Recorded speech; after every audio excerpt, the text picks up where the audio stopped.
Continuing forward with our series of pulp cavities of all the teeth, in this video we will be discussing about the pulp cavity of permanent maxillary lateral incisor, which will be divided into three headings: the labiolingual section, the mesodistal section, and the cervical and mid-root sections. Watch the video till the end to understand it well.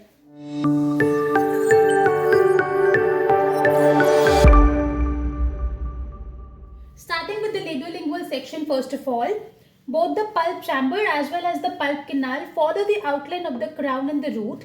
This is very similar to that of the central incisor, but is little smaller in dimension than that of the central incisor. Starting incisally, the pulp chamber is narrow in the incisor region. As we move down cervically, it becomes wide at the cervical region. Here, the pulp has prominent pulp horns. As we move down apically, the pulp chamber tapers.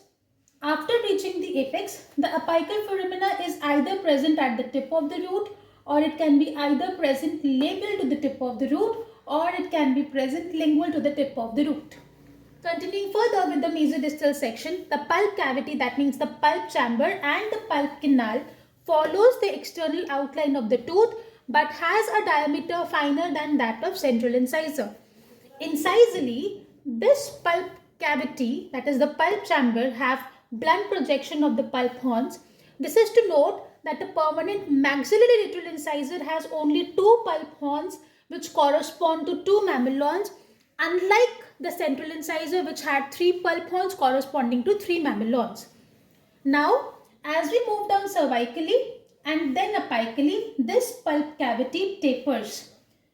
When it reaches the apex, the pulp cavity, that is the pulp canal in the root, it either curves distally, which is seen in 53% of the cases, or it may remain straight also, which is seen in 30% of the cases. Now, if you look at the cross section of the pulp cavity, then at the cervical third, the cross section is ovoid. In the middle third, it is again ovoid, but in the apical third, the pulp cavity has a round cross section.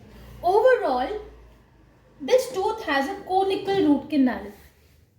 If we talk about the cervical and the mid-root sections, in short, the pulp cavity is centered within the root. Now, the shape of the pulp cavity very much depends upon the shape variations of the root. It may be either triangular, oval, or round. Also, the pulp cavity depends upon the deposition of secondary dentine. With the deposition of secondary dentine, this pulp cavity may become narrow.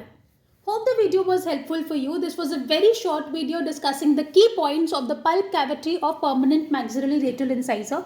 In our next video, we will be progressing with the access opening of this tooth.